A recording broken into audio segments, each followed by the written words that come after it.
High বন্ধুরা, welcome to my channel.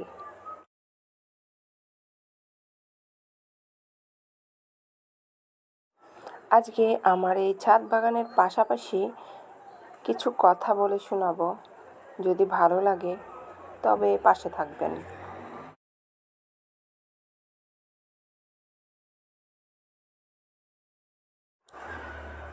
জীবনে মানসিকভাবে শক্ত হওয়াটা খুবই দরকার। আপনার ভেতরটা যতই নরম হোক না কেন, বাইরে বোঝাতে হবে আপনি একজন শক্ত মানুষ।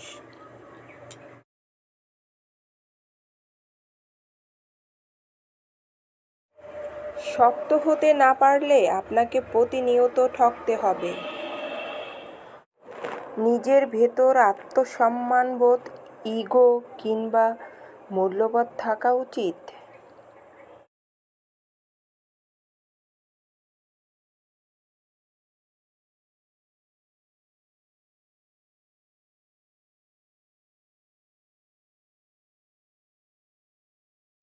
খেয়াল করে দেখবেন, যারা ঠকে যায় তারাই বরাবরই নরম মনের মানুষ, আর শক্ত মনের কাউকে মানুষ কখনো ঠকাতে পারে না।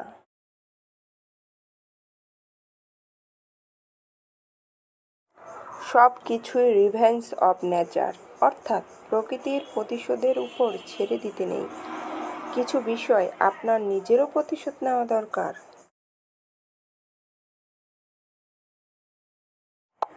যে আপনাকে যতটুকু অবহেলা করে কষ্ট দেয়, তাকেও সেই পরিমাণ কষ্ট কিংবা অবহেলা ফিরিয়ে দেওয়া উচিত।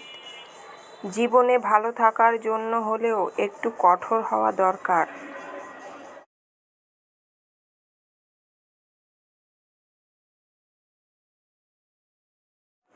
যে কোনো কিছু সহজে পেয়ে গেলে মানুষ মূল্য দিতে জানে না।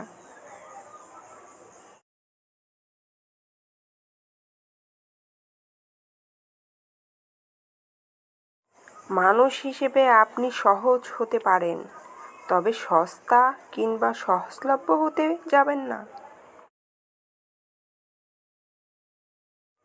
যে আপনাকে যতটুকু দিবে তাকে ততটুকুই ফিরিয়ে দিতে শিখুন, হোক সেটা আঘাত কিংবা ভালোবাসা।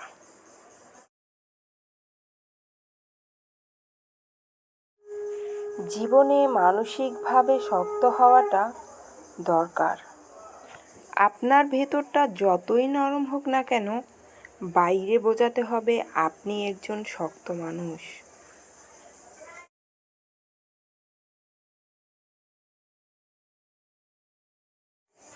শক্ত হতে না পারলে আপনাকে প্রতিনিয়ত ঠকতে হবে।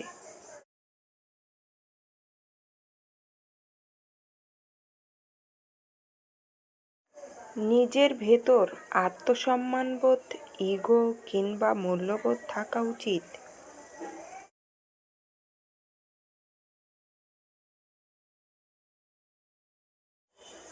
খেয়াল করে দেখবেন, যারা ঠকে যায় তারা বরাবরই নরম মনের মানুষ।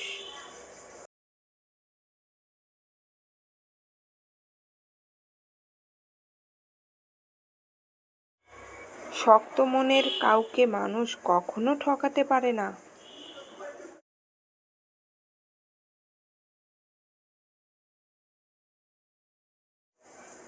সব কিছুই রিভেঞ্জ অফ নেচার, অর্থাৎ প্রকৃতির প্রতিশোধের উপর ছেড়ে দিতে নেই।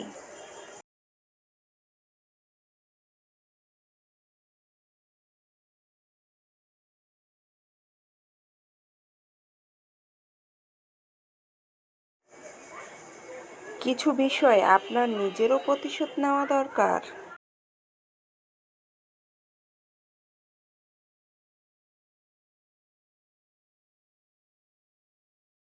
যে আপনাকে যতটুকু অবহেলা করে কষ্ট দেয়, তাকেও সেই পরিমাণ কষ্ট কিংবা অবহেলা ফিরিয়ে দেওয়া উচিত।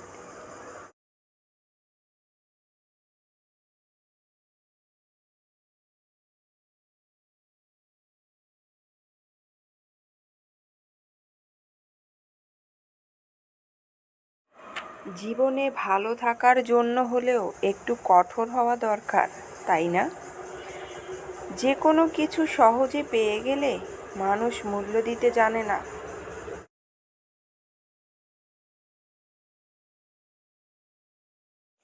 মানুষ হিসেবে আপনি সহজ হতে পারেন, তবে সস্তা কিংবা সহজলভ্য হতে যাবেন না।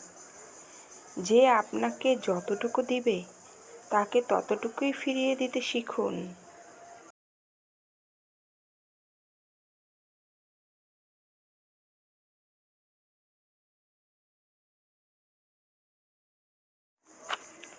হোক সেটা আঘাত কিংবা ভালোবাসা।